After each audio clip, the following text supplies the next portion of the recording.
बिस्मिल्लाहिर्रहमानिर्रहीम, अस्सलाम वालेकुम। कैपिटल टॉक में खुशामदीद। इस्लामाबाद हाई कोर्ट ने चेयरमैन तहरीक इंसाफ को तोशाखाना केस में सुनाई जाने वाली सज़ा को मुअत्तल कर दिया है और उन्हें रहा करने का हुक्म दिया है, लेकिन चेयरमैन तहरीक इंसाफ आज रहा नहीं हो सके। मुस्लिम लीग नून की क़यादत ने इस्लामाबाद हाई कोर्ट के इस फैसले को किसी प्रेशर का नतीजा करार दे दिया है और साबिक़ वज़ीर आज़म शहबाज शरीफ साहब ने अपनी एक ट्वीट में कहा है कि लाडले की सज़ा मुअत्तल हुई है, ख़त्म नहीं हुई। चीफ जस्टिस का गुड टू सी यू और विश यू गुड लक का पैगाम इस्लामाबाद हाई कोर्ट तक पहुंच गया और फैसला आने से पहले ही सबको पता था कि फ़ैसला क्या होगा। एक तरफ तो मुस्लिम लीग नून जो है उसने इस फैसले को चीफ जस्टिस ऑफ पाकिस्तान और सदर पाकिस्तान के प्रेशर का नतीजा करार दे दिया है और दूसरी तरफ जो तहरीक इंसाफ है उसने इस फैसले का खैर मकदम किया है। लेकिन यही तहरीक इंसाफ जो है ये थोड़े दिन पहले तक जो इस्लामाबाद हाई कोर्ट के चीफ जस्टिस हैं जस्टिस आमिर फ़ारूक साहब, उनके ख़िलाफ़ बाकायदा सोशल मीडिया पे एक कंपेन चला रही थी। और अब सवाल ये पैदा होता है कि जो इस्लामाबाद हाई कोर्ट ने चेयरमैन तहरीक इंसाफ को रिलीफ दिया तो इसके बाद क्या तहरीक इंसाफ की क़यादत chief justice Islamabad high court से कोई माजरत वगैरह करेगी या नहीं करेगी। और क्या आज पाकिस्तान का सबसे बड़ा मसला ये तोशाखाना केस है या बिजली के बिल हैं, जिस पे कि आज पाकिस्तान के बहुत से शहरों में बहुत बड़े बड़े मुजाहरे हुए हैं, एहतजाज हुआ है, बिजली के बिल नज़र आतिश किए गए हैं। तो इस पे हम बात करेंगे। हमारे साथ मौजूद हैं जनाब बैरिस्टर गौहर खान साहब, पाकिस्तान तहरीक इंसाफ से उनका ताल्लुक़ है और चेयरमैन तहरीक इंसाफ के वकील भी हैं। बैरिस्टर मोहसिन शाहनवाज रांझा साहब किसी तारुफ के मोहताज नहीं, मारूफ कानूनदान भी हैं और इस केस में मुद्दई भी हैं। और लाहौर में हमारे साथ मौजूद है Lahore high court bar association की नायब सदर रबिया बाजवा साहिबा, कानूनदान भी हैं और ह्यूमन राइट्स एक्टिविस्ट भी हैं। तो सबसे पहले मैं आपसे गौहर साहब जी गुफ्तगू का आगाज़ करूँगा।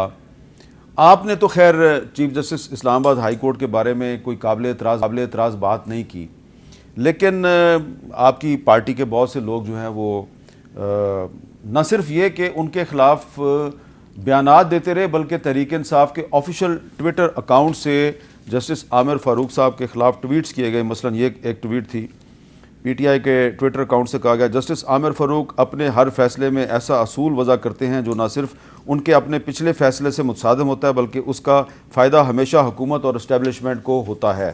फिर एक और जगह पे यही कहा गया, clear example of justice delayed is justice denied by chief justice Islamabad high court Aamir Farooq. Trend चलाया गया आमिर फ़ारूक बेनकाब। और आज़म स्वाति साहब ने क्या कहा, ज़रा सुने। इस्लामाबाद हाई कोर्ट के चीफ जस्टिस आमिर फारूक, आज आपसे मैं फिर मुखातिब हूँ। आप अपनी रविश से, अपने फैसलों से, जिसमें आप इंसाफ का कत्ल कर रहे हैं, मुल्ज़िम को सजा होने से पहले सजा दे रहे हैं, मैं बहैसियत सेनेटर इंसाफ की अलमबरदारी के लिए मैं आपके खिलाफ रेफरेंस लेके आऊँ। पाकिस्तान के सारे वकला से गुजारिश कर रहा हूँ कि खुदारा कानून की हुक्मरानी के लिए आमिर फारूक के खिलाफ सुप्रीम जुडिशल काउंसिल के अंदर इसके खिलाफ रेफरेंस लेके आए। मैं भी लेके आ रहा हूँ। अच्छा गौर साहब, सवाल मेरा बड़ा सिंपल है, क्या आमिर फ़ारूक साहब आपके प्रेशर में आ गए हैं या उन्होंने इंसाफ पर मबनी फैसला दिया है? नहीं मीर साहब, बेसिकली दो चीज़ें हैं। जहाँ तक फैसले का ताल्लुक़ है तो ये फ़ैसला तो कोई भी ये नहीं समझता था कि ये फ़ैसला ऐसा है कि जो सस्टेन करेगा। इसमें पहले दिन से अगर आप देखें तो चार्ज सही नहीं फ्रेम हुआ था, एविडेंस रिकॉर्ड हुआ था, जिस तरह अरेस्ट हुआ था, एविडेंस जब शुरू हुआ तो हमें क्वेश्चन नहीं करने दिया गया, हमें डॉक्यूमेंट्स नहीं मिले, प्रोसीडिंग्स की कॉपी हमें नहीं दी गई, इवन वो उसके सिग्नेचर की कॉपी नहीं दी गई।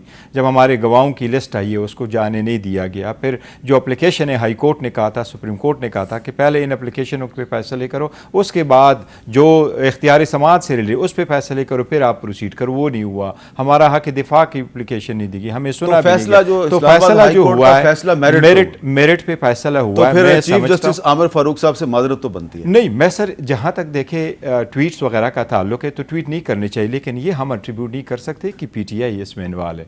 आम लोग अगर करें, मीर साहब पाकिस्तान तहरीक इंसाफ का ऑफिशियल ट्विटर अकाउंट है। मेरे साहब देखिए, इस वक्त पीटीआई की लीडरशिप जेल में पड़ी है। जो बाकी लीडरशिप है, इवन सेकंड टायर की लीडरशिप, उसकी फैमिली मेंबर्स, उनके लोग, वो जो करते धरते हैं, सब के सब अंडरग्राउंड है। आजम स्वाति साहब ने अपने तौर पे बयान दे दिया। आजम स्वाति साहब ने द मैक्सिमम ये कहा कि मैं जी आपकी है और मैं एक रेफरेंस फाइल करने जा रहा हूँ। दो चीज़ों पे मीर साहब, ये हमें we have to take it very right. One, अगर कोई किसी जज को कहता है कि मैं आपके खिलाफ रेफरेंस फाइल करना चाहता हूं, ये आईन में दर्ज है और जजेस का जो कोड ऑफ कंडक्ट है उसमें प्रोवाइडेड है। जजेस को कभी इस पे अपने आप को वो नहीं करना चाहिए कि ये मेरे खिलाफ गलत है। या अगर जज को आप ये कहें कि फॉर दीज रीजंस आप में बाइस है, तो ये भी नहीं होना चाहिए बिकॉज ये कानून का एक हिस्सा है, वो होना चाहिए। अलबत्ता उन पे ज़ाती तनकीदें ये नहीं होने चाहिए। जी मोहसिन शाहनवाज रांझा साहब, जिस तरह तहरीक इंसाफ ने टारगेट किया chief justice Islamabad high court को, तो आज जब उनका फैसला आया तो शहबाज शरीफ साहब समेत आपकी पार्टी के बहुत से रहनुमा जो हैं वो chief justice of supreme court of Pakistan justice Umar Ata Bandial को टारगेट कर रहे हैं। तो एक इस्लामाबाद हाई कोर्ट के चीफ जस्टिस के पीछे लग गया है और आप लगे हैं जस्टिस बंदयाल के पीछे। क्या ये रवैया दुरुस्त है? देखिए, जस्टिस बंदयाल साहब का जहाँ तक ताल्लुक़ है, उनकी तो अपनी मदर इन लॉ का एक ऑडियो भी आ चुकी है मंजर आम पे। फिर जस्टिस उमर अता बंदयाल साहब को एक सीनियर कोर्ट में बैठ के एक केस जो कि ज़ेर समात है किसी लोअर कोर्ट में, उसके ऊपर एक फ़ाइनल रिमार्क्स नहीं देने चाहिए, उस केस के किसी भी मेरिट्स के ऊपर नहीं देने चाहिए। ये मैं इस टॉक शो में कह सकता हूँ, ये एक लीगल प्रैक्टिस है, ये कोड ऑफ कॉन्डक्ट है कि आप एक चीज़ के, तो फिर इसका मतलब है कि अगर चीफ जस्टिस अपना जहन दे दे तो लोअर जुडिशरी के जजेस उसके जहन से आगे पीछे नहीं होते, क्योंकि फिर बड़े और मामलात होते हैं। उसके बाद जो आप ये देखें कि जहाँ तक अता बंदयाल साहब की एक पूरी एक हिस्ट्री है, जो हमारी जो गवर्नमेंट थी उसके लेजिस्लेशंस के ऊपर 63A वाला जो फैसला होता है कि सीएम पंजाब वाला केस होता है, तो वही फैसला जब एक दूसरे कैरेक्टर्स के साथ आता है तो अलहदा फैसला आता है, नया फैसला आ जाता है जब हमजा शहबाज की दफ़ा आती है। 63A को आप बल्कि समय कॉन्स्टिट्यूशन को रीराइट किया जाता है, हमारे उन पे ऊपर ढेर सारे एप्रीहेंशंस हैं। फिर उनके खिलाफ रेफरेंस जो थे वो भी बनाए गए। मैं उस कमेटी का एक का चेयरमैन भी था जिसने सारे रेफरेंसेस जो थे प्रोसीड करने थे, लेकिन असेंबली का टाइम बहुत कम था। हम इन चीज़ों को बुला के देख रहे थे, प्रोब कर रहे थे कि लीगली किस तरह हाउ इट इज़ पॉसिबल। देखिए, मैं इस चीज़ को सपोर्ट नहीं करता। अगर कॉन्क्रीट एविडेंस है तो बिल्कुल लाएं, चाहे वो उमर अता बंदयाल है, चाहे वो आमिर फारूक साहब हैं। अगर उनके खिलाफ कोई कॉन्क्रीट चीज़ है जो सामने नज़र आ रही है, एक बिल्कुल क्लियर एविडेंस है, तो उसकी बेस पे उनके खिलाफ रेफरेंस भी बनाना चाहिए और चीज़ को मंजर आम पे भी लाना चाहिए, ये राइट है। दूसरी बात कि जजेस को अंडर प्रेशर ला के उनसे फैसले लेने वाली, इस केस का मैं मुद्दई हूँ, ये भी मेरे भाई हैं, मैं और पहले दिन से मैं भी अदालत में पेश हो रहा हूँ, ये भी पेश हो रहे हैं पहले दिन से जब तोशा खानी, ये तो बल्कि शुरू में पहले वकील यही थे और कंप्लेनेंट मैं था। उस दिन से लेके आज तक इमरान खान साहब ने इस केस को लटकाया, प्रोसेस को अब्यूज़ किया। जब भी जज ने उनको कहा कि आप पेश हों, इमरान साहब ने बहानों से काम लिया। वहाँ पर इमरान साहब को सहूलतकारी हासिल थी, मैं समझता हूँ आला अदलिया की, सुप्रीम कोर्ट की। मैं ये कह रहा हूँ कि क्योंकि अगर एक प्रोसेस ऑफ लॉ के मुताबिक एक आम आदमी जो है अगर उसको भी जज के आगे पेश होना होता है, उसको वो सहूलत मुयसर नहीं है। ठीक है। लेकिन एक आदमी जो कि वज़ीर आज़म साबिक है और उसकी इंक्लिनेशन है किसी लोगों की फैमिली मेम्बर्स की उसके साथ, तो उस इंक्लिनेशन की बेसिस के ऊपर ये साफ साबित होता है। ज़फ़र इकबाल की तस्वीर असान न्याज़ी लगाता है, ट्वीट करता है कि ये वो जज, इसके बच्चों को भी याद रखो, इसकी शक्ल देख लो। दिलावर हमायूं की पेज पे ट्वीट होती है, आमिर फारूक की होती है, लोगों को उकसाया जाता है कि इन पे हमलावर हो जाओ, इनके बच्चों से स्कूलों में ना लो। नहीं तो आप भी ये एक माइंडसेट है। आप भी तो जस्टिस बंदयाल के खिलाफ लोगों को उकसा रहे हैं। देखिए, मैं आपको उकसा रहा हूँ on the base of facts. मैं अगर झूठ बोल रहा हूँ, अगर मेरी गलत बयानी हो कि वो ऑडियो लीक जस्टिस बंदयाल साहब की रबिया बाजवा साहबा के पास जाऊंगा। रबिया बाजवा साहबा, जो आज इस्लामाबाद हाई कोर्ट का फैसला है उसमें यह भी कहा गया कि सजा मुअत्तल करने के अलावा उन्होंने चेयरमैन तहरीक इंसाफ को रहा करने का हुक्म दिया, लेकिन उनको रहा नहीं किया गया। हमने देखा है कि पिछले दिनों बहुत से ऐसे वाक़यात पेश आए कि अदालत ने किसी पॉलिटिकल वर्कर या पॉलिटिकल लीडर को रहा करने का हुक्म दिया, किसी ह्यूमन राइट्स एक्टिविस्ट को रहा करने का हुक्म दिया, फ़ौरन ही उसको किसी दूसरे केस में गिरफ्तार कर लिया जाता है। तो आज चेयरमैन तहरीक इंसाफ को भी रहा नहीं किया गया। इस ट्रेंड को आप कैसे देखती हैं? देखिए जी, ये जो ट्रेंड है ये बड़ा अफसोसनाक है। और मैं एक आपको वैसे बात बताऊं कि जो 9 मई के वाक़यात हैं उसके बाद जिस तरह हमने देखा, नीचे ट्रायल कोर्ट में हमने केसेस को देखा, जिस तरह हमने हाई कोर्ट में देखा, लाहौर हाई कोर्ट में मैं भी केसेस के अंदर पेश हो रही हूँ। मैं आपको सिर्फ इतना कहूँगी कि ये जो केसेस है 9 मई के वाक़यात के बाद, इसने पूरा आपका जुडिशल सिस्टम एक्सपोज करके रख दिया है। लाहौर हाई कोर्ट में 6 बेंचेस बने, इन 2 माह से उधर छुट्टियों में भी पिटीशन पेंडिंग है, लेकिन किसी अदालत ने वो केसेस का फैसला नहीं किया। तो ये एक बात आ गई। अब दूसरी बात ये है कि मैं अगर हम लोग सारी ज़िंदगी हम ये देखते रहे पाकिस्तान के अंदर कि एक जो कुव्वतें कुछ ऐसी हैं जो पूरे निज़ाम के ऊपर काबिज़ हैं, और वही कुव्वतें आपके निज़ाम इंसाफ के ऊपर भी काबिज़ हैं, जिसकी वजह से आप देखते हैं कि जो पॉलिटिकल विक्टिमाइजेशन है जो इमरान खान साहब के साथ भी हो रही है, इससे पहले भी होती रही, हमारी तारीख का हिस्सा है। और वो इसीलिए हो रही है कि यहाँ पर जुडिशरी जो है वो अपना, मैं बड़े दुख के साथ कहती हूँ कि एक वाहिद अदारा है जिसके ऊपर पाकिस्तान की पूरी अवाम की नज़रें थी और लोग समझते थे कि उनको रिलीफ मिलेगा। लेकिन बदकिस्मती के साथ हम ये देख रहे हैं, बार एसोसिएशंस का एक ये मौक़िफ़ भी है कि जुडिशरी अपना जो जिम्मेदारियां थी वो अदा करने में नाकाम हुई है। और मैं कुछ हद तक ज़ाती तौर पे ये भी फील करती हूँ कि हमारे अंदर जो हम समझते थे कि आज़ाद मनश किस्म के जजेस हैं, बदकिस्मती से हमें वैसा नज़र नहीं आ रहा। हाँ, अलबत्ता मैं एक ज़रूर जिक्र करूँगी, भी आपने देखा कि पिंडी बेंच ने एक फ़ैसला दिया और उसके अंदर उन्होंने बड़े अच्छे तरीके से उस केस को डिस्कस किया, और हम उसकी बड़े एहतराम करते हैं इंसानी हकूक़ के हवाले से भी। और जो आम शहरियों के पोलिटिकल वर्कर्स अपनी जगह पर जिस तरह आम शहरियों के राइट्स हैं उनको प्रोटेक्ट करने के लिए एक जजमेंट आई, और वो हम उसका बड़ा एहतराम करते हैं और हम उसको अप्रिशिएट करते हैं। अच्छा, ये मुझे बताएं गौर साहब कि क्या चेयरमैन तहरीक इंसाफ जो हैं उनकी सज़ा मुअत्तल हुई है, क्या उनकी नाअहली भी ख़त्म हो गई है? मीर साहब, जहाँ तक नाअहली का ताल्लुक है तो ट्रायल कोर्ट ने तो नाअहली का कोई जिक्र नहीं किया था कि मैं आपको नाअहल कर देता हूँ। अलबत्ता ये ज़रूर है कि इलेक्शन कमीशन ने उसको जवाज़ बना के गलत तरीके से आर्टिकल 63(1)H में उसको नाअहली का एक नोटिफिकेशन इशू किया है।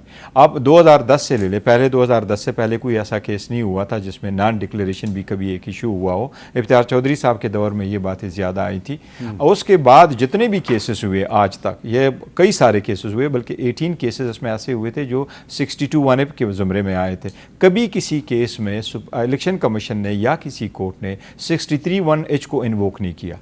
अब ये केस बनता नहीं है मॉरल टर्पिट्यूड का केस जिस पे आप उसको डिस्क्वालीफाई करें, लेकिन जब सेंटेंस सस्पेंड हो जाए तो सेंटेंस से आपकी वो जो 2 साल 3 साल है वो ख़त्म हो जाता है। तो अगर ऐसा भी आप नाअहली की तरफ इलेक्शन कमीशन का भी देखें तो वो भी साथ ख़त्म होना चाहिए। लेकिन उसकी एक नोटिफिकेशन चूँकि इलेक्शन कमीशन ने किया है वो हम सेपरेटली हाई कोर्ट में चैलेंज करेंगे और इंशाल्लाह ताला वो भी ख़त्म हो जाए। आपका क्या ख्याल है जी, चेयरमैन तहरीक इंसाफ की नाअहली ख़त्म हो गई? देखिए, अभी तो केस एक किस्म का इनकी जो ऑर्डर सस्पेंड हुआ है और ये केस इनका बेल एक्सेप्ट हुई है। अभी तो ये फिर एक दफ़ा केस दोबारा रिमांड हो, नीचे जाए, रीट्रायल हो दोबारा से, तब ये चीज़ें होंगी। अभी तक तो फ़िलहाल उनकी जो नाअहली है वो तो इंटैक्ट है, और उसके ऊपर जब ये इनकी अपना राइट है अगर ये जाएँ अदालत में। लेकिन बात ये है कि देखें हामिद साहब, बड़ी अजीब इत्तफाक है कि नवाज़ शरीफ साहब पे यही मामला था। इमरान खान 37 पेशियों पे बुलाया गया, 37 में से वो 2 या 3 पे आया, बाकी तोड़ फोड़ की पूरे पाकिस्तान में, और 9 मई भी उसी तोड़ फोड़ का हिस्सा है। और मैं हमेशा से ये कहता था कि इमरान को पता है कि ये case open and shut case है, इसमें वो बच नहीं सकता। यहाँ पर इस मुल्क में एक मुल्क के वज़ीर, एक पार्टी के सरबराह को इंसाफ जो होता है वो सबके लिए बराबर होना चाहिए। एक पार्टी के सरबराह को उसी केस में ताहयात नायल किया जाता है, एक पासपोर्ट, वो आपको सारे केस का पता है, और दूसरे को ये जब ट्रीटमेंट दिया जाएगा तो पाकिस्तान का इस अदालती निज़ाम में यकीन रह जाएगा आवाम का। हमारा तो इस अदालती निज़ाम में यकीन तब भी होगा ना कि जब सबको equal treatment before the law मिले। अच्छा रबिया बाजवा साहब, आपका क्या ख्याल है, लीगल ओपिनियन क्या है? चेयरमैन तहरीक इंसाफ की डिस्क्वालिफिकेशन ख़त्म हो गई है या बरकरार है? देखिए मीर साहब, ये एक मैं समझती हूँ कि एक आर्गुएबल बात है, लेकिन इसकी इंटरप्रिटेशन जो है मेरे नज़दीक वो यही होनी चाहिए कि जब सज़ा ख़त्म हो गई है, मुअत्तल हुई है ऑब्वियसली, तो जब एग्जिस्ट ही नहीं कर रही तो फिर नाहिलियत किस तरह? तो एनीवे, लेकिन ये बात दुरुस्त है कि इसमें मतलब बात हो सकती है और दोनों पार्टीज़ अपना अपना केस जो है उसको आर्गू करेंगी। लेकिन हम उम्मीद रखते हैं कि जो इस तरह के अब जो डिसक्वालिफिकेशन वाला मजाक है सियासतदानों के साथ, उसको भी अब ख़त्म होना चाहिए, और ये फैसले जो है सियासतदानों की किस्मत के वो अवाम की अदालतों में होने चाहिए। लेकिन सियासतदान आपस में इस सारे मामले पे कोई आपस में कोई डायलॉग भी तो करे ना, डायलॉग तो वो कर नहीं रहे। और इस वक्त जो आवाम का असल मसला है वो है बिजली के बिल। और आज यहाँ पे इस्लामाबाद में भी, रावलपिंडी में, पाकिस्तान के बहुत से शहरों में बहुत बड़े बड़े मुजाहरे हुए हैं, और मैंने खुद भी आज देखा अपनी आंखों से, लोग जो हैं वो रो रहे हैं, पीट रहे हैं, बिजली के बिल जला रहे हैं। और रावलपिंडी, इस्लामाबाद में जो मुख्तलिफ जगहों पे जो मुजाहरे हुए हैं, वहाँ पे लोगों से जब ये पूछा गया कि ये बताएं कि पाकिस्तान का सबसे बड़ा मसला क्या है, तो ये क्या बता रहे हैं, ज़रा सुनें। इस वक्त सबसे बड़ा मसला बिजली के बिलों का है। इसको जमा कराने के लिए कौम के पास पैसे नहीं है, कौम बाहर निकल आई है, बिल जला रही है, बिल फाड़ रही है, पैसे नहीं है। मसला ये इस तरह से जिस तरह बाकी बुरानों ने शिद्दत इख्तियार की है, ये भी अब करने जा रहा है। कहा जा रहा है कि IMF से मुआहदा हुआ है, वो हो सकता है हमारी बात नहीं माने। भाई अगर ये बिल जमा नहीं होंगे फिर क्या होगा? फिर IMF कहाँ खड़ा होगा? हुकूमत कहाँ खड़ी होगी? इस हुकूमत के पास पिछली हुकूमत इख्तियार दे कर गई है, इनको चाहिए कि ये वापस ले सकते हैं, बुरहान से बच सकते हैं। अहम मसला इस मुल्क का यही है कि पॉलिसी साज लोगों के राय को मलूज़ ख़तर नहीं रखते। और यहाँ पे जो नारेबाजी हुई, ज़रा वो नारेबाजी भी सुन ले, वो नारेबाजी क्या हो रही थी।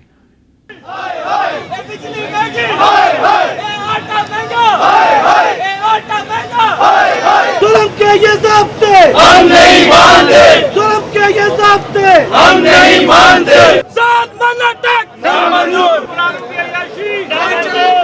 ये मैंने आपको नारे इसलिए सुनवाए हैं और लोगों के बैनर्स भी दिखाए हैं, आप देखें नारे, बैनर्स आप देखें।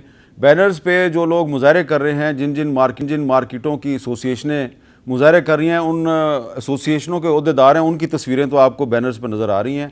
नारे जो हैं IMF के ख़िलाफ़ भी हैं, हुकूमत के ख़िलाफ़ भी हैं, लेकिन किसी पॉलिटिकल लीडर का आपको इसमें ना चेहरा नज़र आएगा, ना पार्टिसिपेशन नज़र आएगी। लोग डरते हैं, सियासी रहनुमा इनकी तरफ जाने से डरते हैं।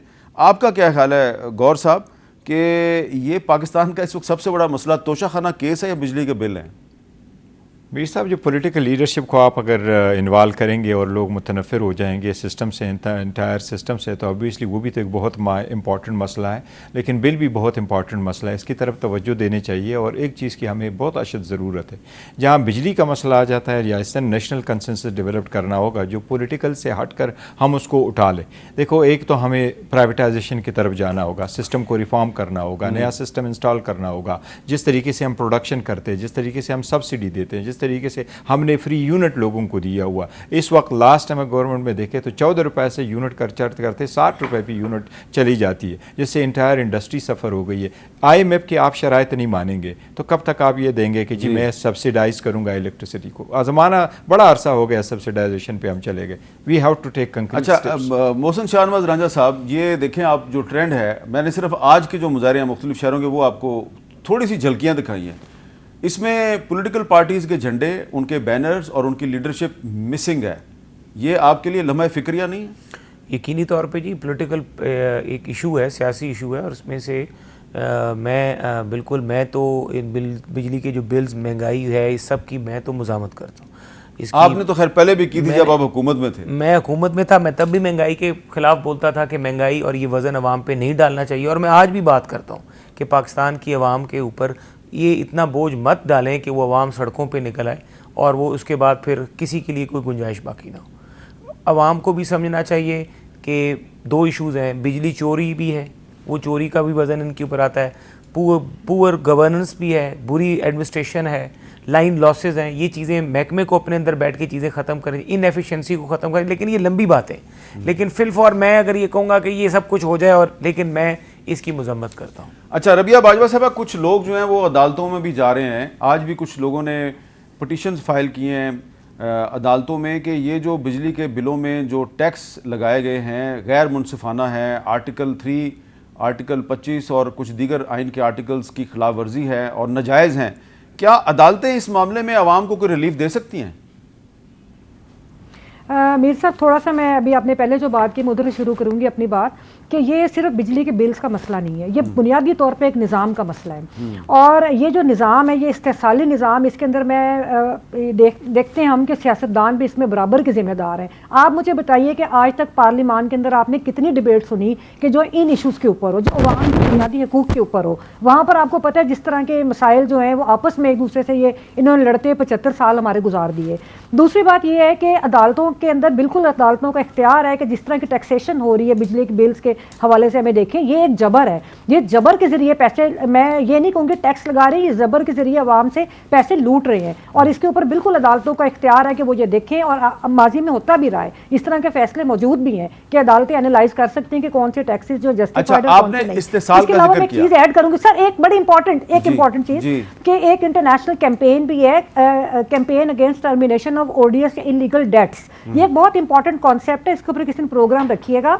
और उसमें ये है कि ये जो मालियाती अदारे हैं जो मुल्क क्राइसिस में होते हैं वो किस तरह अपने कर्जों को वापस करने से इनकार कर सकते हैं। ये एक बहुत फाइनेंशियल इंस्टीट्यूशंस के हवाले से एक बहुत बड़ी डिबेट है और मैं आपसे रिक्वेस्ट करूंगी कभी इसमें प्रोग्राम रखिए और इसमें एक्सपर्ट्स को बुलाइए। आप और ये होता रहा है हिस्ट्री में। आपने इस्तेसाल का जिक्र किया, तो जो हमारे आईन पाकिस्तान का आर्टिकल 3 है उसमें लफ्ज़ इस्तेसाल मौजूद है, एक्सप्लॉयटेशन मौजूद है कि रियासत जो है वो अपने शहरियों को हर किस्म के इस्तेसाल से बचाएगी और यहाँ तक कहा गया है कि हर किसी को उसकी मेहनत के मुताबिक मुआवजा दिलवाया जाएगा।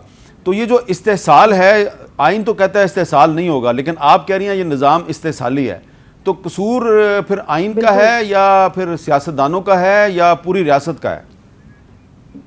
देखिए बात यह है कि रियासत का कसूर है और रियासत में सियासतदान भी, आपके पार्लिमान भी और बाकी अदारे भी हैं जिनके ऊपर कोई बात नहीं कर सकता।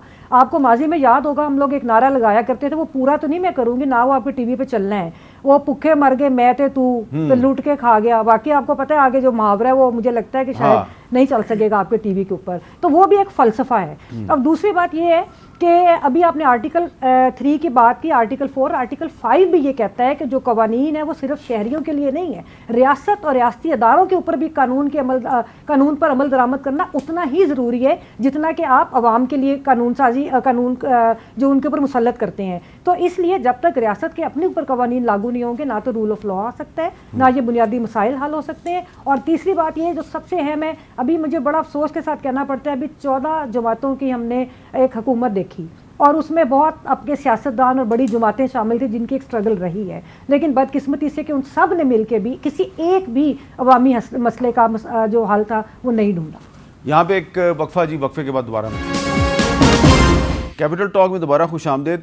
बैरिस्टर गौहर साहब, ये आज इस्लामाबाद हाई कोर्ट ने तो हुक्म दिया था कि चेयरमैन तहरीक इंसाफ को रहा किया जाए, लेकिन ये मेरे पास एक डॉक्यूमेंट है, अब्दुल हसनात मोहम्मद जुल्करनैन, जज special court number 1 anti terrorism, जो कि मेरा ख्याल है साइफर केस की हेयरिंग कर रहे हैं।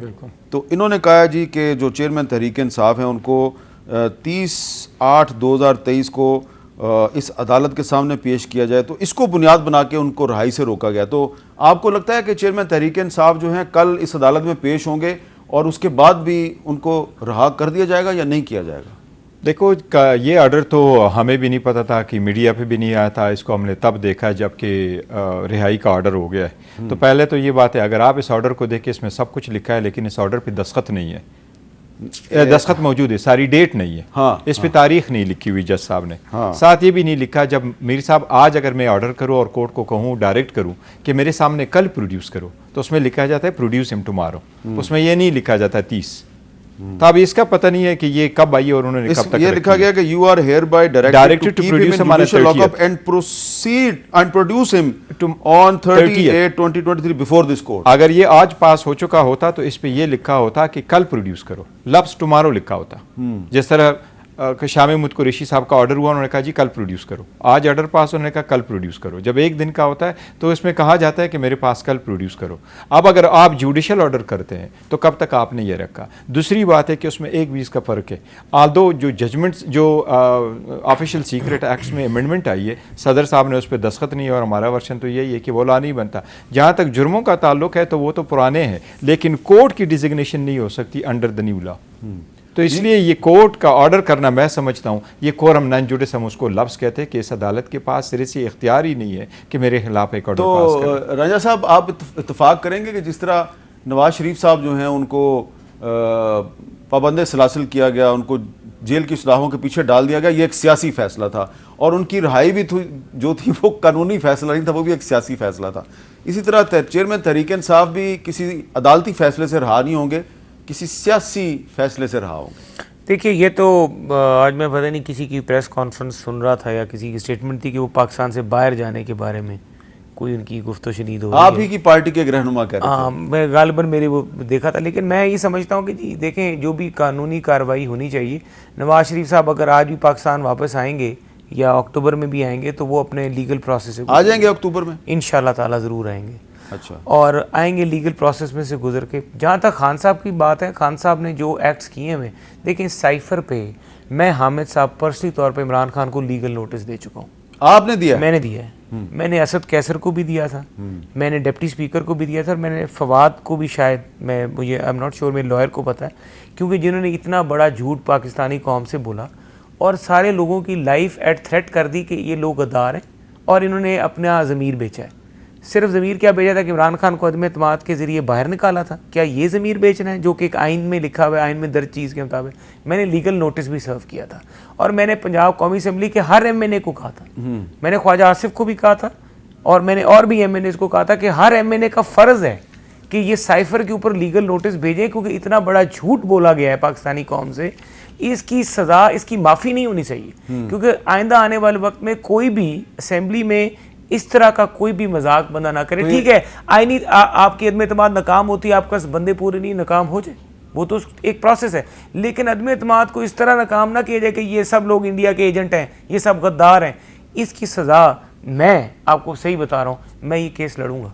अभी लड़ेंगे आप? मैं ये लड़ूंगा, मैं इसको लीगल नोटिस भी दूंगा और आई विल मेक श्योर कि इस तरह का झूठ आने, मैं ये नहीं दूंगा कि इमरान कर रहा है, कोई भी ना करे, कि अदम एतमाद एक कॉन्स्टिट्यूशनल चीज़ हो रही है असेंबली में, किसी शख्स का ये हक नहीं बनता कि वो दूसरे बंदे को जो आईनी इख्तियार इस्तेमाल कर रहा है उसके ऊपर एक झूठा इल्ज़ाम डाल के पूरे इशू को स्ट्राइक डाउन कर दे। किसी के पास ये हक हासिल नहीं है। अच्छा रबिया बाजवा साहब, इस पे आपका क्या लीगल ओपिनियन है? जो साइफर केस है, तो इस पे आज चेयरमैन तहरीक इंसाफ की रहाई को रोका भी है एक स्पेशल एंटी टेररिज्म कोर्ट ने, और इसमें शाह महमूद कुरैशी साहब जो हैं उनको भी गिरफ्तार किया गया, लेकिन असद उमर साहब को भी पहले हिरासत में लिया गया था, लेकिन उनको जमानत पर रहा कर दिया गया। आपको क्या लग रहा है इस केस में क्या होगा? देखिए मीर साहब, मुझे तो ये केस एक बड़ा मजाक लगता है, पूरी कौम के साथ ही एक मजाक है। मैं तो जितने भी केसेस हैं वो अपनी जगह अपने मेरिट्स हैं, सियासी जमातें अपने फैसले उनके होंगे, लेकिन ये केस जो है ये नेशनल सिक्योरिटी काउंसिल के अंदर आपने देख लिया किस किस तरह का बयानिया आता रहा, फिर उसको रद्द भी करते रह गए, उसको मानते भी रहे। और जहाँ तक आपके सवाल का तल्लुक है कि उनको आज इस केस के अंदर गिरफ्तार किया भी, हमारे भाई ये फरमा रहे थे और ये दुरुस्त बात है कि मतलब उनको पता ही नहीं कि ये एक और भी केस बना हुआ है, ये प्रोसिक्यूशन की मेलाफाइडी है और वो ये इंतज़ार कर रहे थे कि एक केस में बेल होगी तो उस दूसरे केस में उनको अरेस्ट कर लिया जाएगा। ये प्रैक्टिस जो है ये बहुत अफसोसनाक है और ये बुनियादी इंसानी हकूक़ के ना सिर्फ खान साहब के बल्कि बाकी कैदियों के साथ भी ये हो रहा है। 9 मई के वाक़यात ले लें, दीगर केसेस के अंदर भी ये एक विक्टिमाइजेशन का टूल बनता जा रहा है, इस तरह के जो प्रोसिक्यूशन का ये जो अमल है। दूसरी बात ये है कि देखिए, मैं समझती हूँ कि इधर अदालतों का किरदार बहुत अहम है और उन्होंने ये देखना है कि जब एक बंदा ज़ेरे हिरासत है और वो प्रोसिक्यूशन इनकी कस्टडी में है तो फिर होना ये चाहिए कि वो रिस्पॉन्सिबल है कि वो कोर्ट्स के अंदर पेश करें। बहुत सारे कोर्ट्स के केसेस के अंदर बेल से उनको डिसमिस कर दिया जाता है, ये नहीं कि एक बुनियादी हक है आपका। और ख़ास तौर पे अगर हम प्री रेस्ट बेल के हवाले से देखें तो मेरा ख्याल है इसमें कानून के ऊपर भी अदालतों को इन चीज़ों के ऊपर सेंसिटाइज्ड होना चाहिए और इन चीज़ों को देखना चाहिए।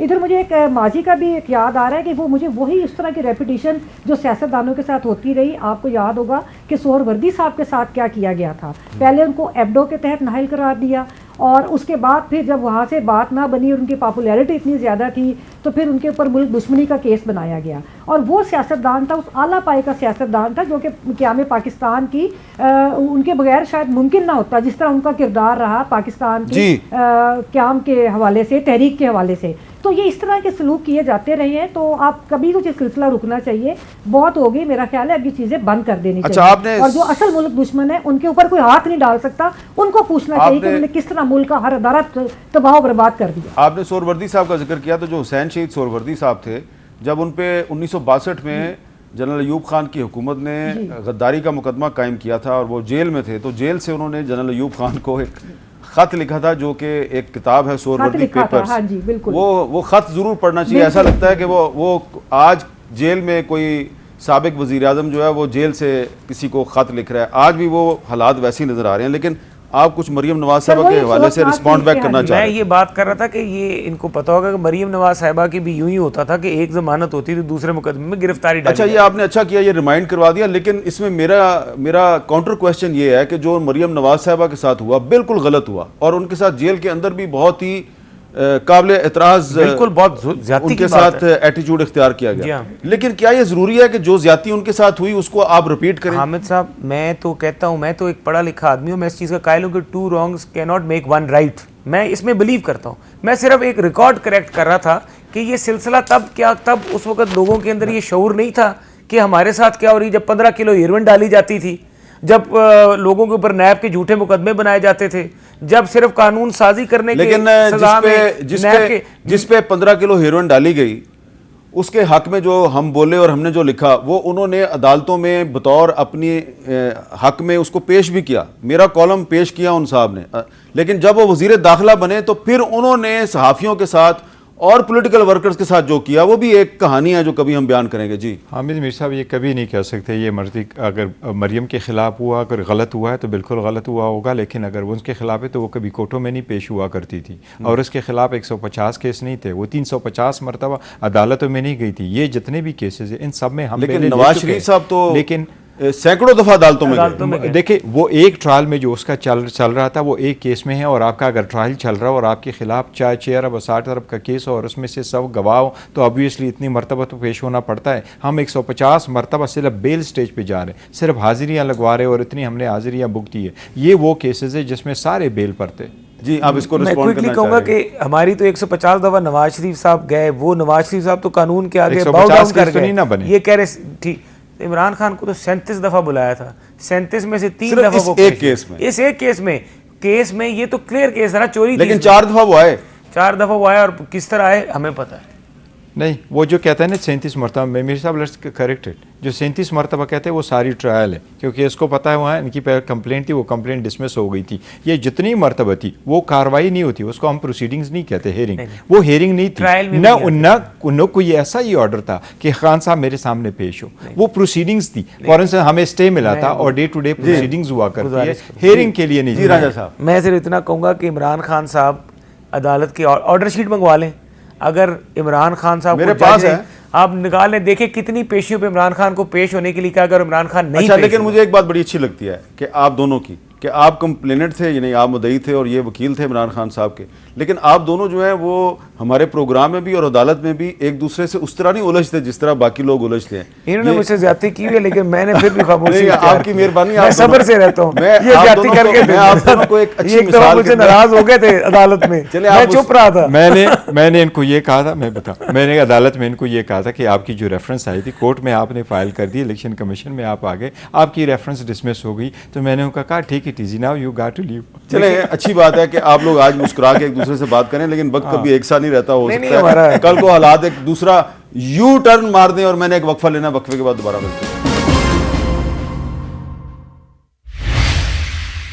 कैपिटल टॉक में दोबारा खुश आमदेद। और आप जानते हैं कि आज पाकिस्तान पीपल्स पार्टी की क़यादत भी इलेक्शन कमीशन ऑफ पाकिस्तान के सामने पेश हुई और वहाँ जाके उन्होंने कहा कि प्लीज़ मेहरबानी करें और इलेक्शन 90 दिन में करवा दें। लेकिन ये अभी तक वो नहीं बता सके कि काउंसिल ऑफ कॉमन इंटरेस्ट में उन्होंने क्या कहा था, वहाँ पे उन्होंने क्यों हामी भर ली थी कि ठीक है नई हल्का बंदियाँ करवा लें। इस पे अभी तक पीपल्स पार्टी का मौक़िफ़ जो है वो वाज़ह नहीं हो सका। लेकिन मेरा छोटा छोटा सवाल है और छोटा छोटा जवाब, आपको क्या लग रहा है गौहर साहब कि ये इलेक्शन 90 दिन में होगा या फरवरी मार्च तक होगा? देखिए, अभी तक इलेक्शन कमीशन ने ऑर्डर तो नहीं किया कि अगर नहीं प्रोसेस करते तो प्रोसेस करने के लिए तो 60 डेज़ इटसेल्फ चाहिए, और इलेक्शन कमीशन ने शेड्यूल इशू कर लिया डिलिमिटेशन के लिए। फिर लग तो नहीं रहा कि इलेक्शन अभी होंगे, अब तो दुआ करें कि मार्च में हो। अच्छा राजा साहब, ये अब पीपल्स पार्टी भी कह रही है 90 दिन में इलेक्शन हो, तहरीक इंसाफ भी कह रही है 90 दिन में इलेक्शन हो, मुस्लिम लीग नून नहीं कह रही कि 90 दिन में इलेक्शन हो। आप डरते हैं इलेक्शन से? नहीं जी, मैं तो कहता हूँ बिल्कुल हो 90 दिन में, हमें तो कोई मसला और आप का क्या ख्याल है कि अगर इलेक्शन डिले होगा तो नून लीग को फायदा होगा, नुकसान होगा? मैं हमेशा मेरी एक ही मेरी ख्वाहिश है एज अ सियासी कारकुन कि मेरे कायद को जिस तरीके से पाकिस्तान में से एक झूठे मुकदमे केस में नायल करके पाकिस्तान की सियासत से बाहर निकाला गया था, मेरी एज अ पोलिटिकल वर्कर ख्वाहिश है, इनकी अपने एज अ पोलिटिकल वर्कर ख्वाहिश है कि इनके कायद को भी प्रोसेस में होना चाहिए। मेरी एज अ पोलिटिकल वर्कर ख्वाहिश है कि मेरे कायद को भी जिस तरीके से झूठे मुकदमे में निकाला गया, इस इलेक्शन में उसका राइट बनता है कि उसको आना चाहिए और ये lead इलेक्शन करना 90 दिन में होना चाहिए। चाहिए। आइन के मुताबिक होना चाहिए, लेकिन मेरी ख्वाहिश ये है। अच्छा रबिया बाजवा साहब, आपको क्या लग रहा है कि ये इलेक्शन 90 दिन में हो जाएगा, और अगर 90 दिन में नहीं होता तो फिर इस इलेक्शन की क्या आईनी हैसियत होगी?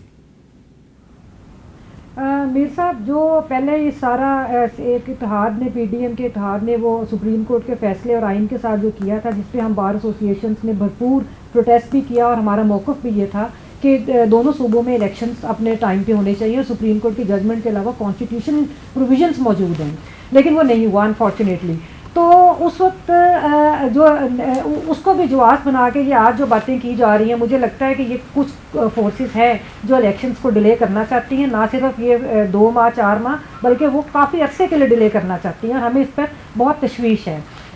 लेकिन मैं समझती ये हूँ कि निगरान हुकूमत उसके बाद अपने वक्त के बाद गैर आइनी और गैर कानूनी होगी, और मैं समझती हूँ कि पाकिस्तान की जो एक डूबती कश्ती है, बड़े अफसोस के साथ कहना पड़ता है, उसको बचाने के लिए सिर्फ एक ही हल है, और वो ये है अवामी राज, सिविलियन सुपरमेसी, और उसकी बुनियाद जो है वो एक आज़ाद और मुनसफाना इलेक्शंस के जरिए होगी। और दूसरी बात यह कि उसमें तमाम पॉलिटिशियंस को ये हक हासिल होना चाहिए कि वो उसके अंदर पार्टिसिपेट करें।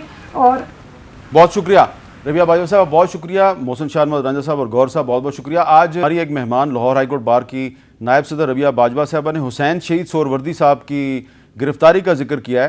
तो मैं चलते चलते जो पाकिस्तान की तारीख़ और सियासत के जो तालिब इल्म हैं उनको ये एक तजवीज़ दूंगा कि हुसैन शहीद सोहरवर्दी ने कराची की जेल से जो जनरल अयूब खान को एक ख़त लिखा था, बड़ा तफसीली ख़त है, उसमें उन्होंने पाकिस्तान की जो मुस्तकबिल की सियासत है और मुस्तकबिल के जो पाकिस्तान के मसाइल हैं उसके बारे में प्रेडिक्शन की थी कि तुमने जो आइन तोड़ के पाकिस्तान के साथ किया है और मुझे जेल में डाला है, तो तुमने अपनी तो अना की तस्कीन कर ली है, लेकिन इसके बाद जो पाकिस्तान के साथ होगा वो क्या होगा। वो सोहरवर्दी साहब की प्रेडिक्शन जो हैं वो बिल्कुल सही साबित हो रही हैं, और ऐसा लगता है कि आज भी हुसैन शहीद सोहरवर्दी जो हैं वो कराची की जेल से पुकार के अपने जो गिरफ्तार करने वाले हैं उनको कह रहे हैं कि खुदारा इस कौम पे और इस मुल्क के आइन पर रहम करो। इजाज़त दीजिए, अल्लाह हाफ़िज़।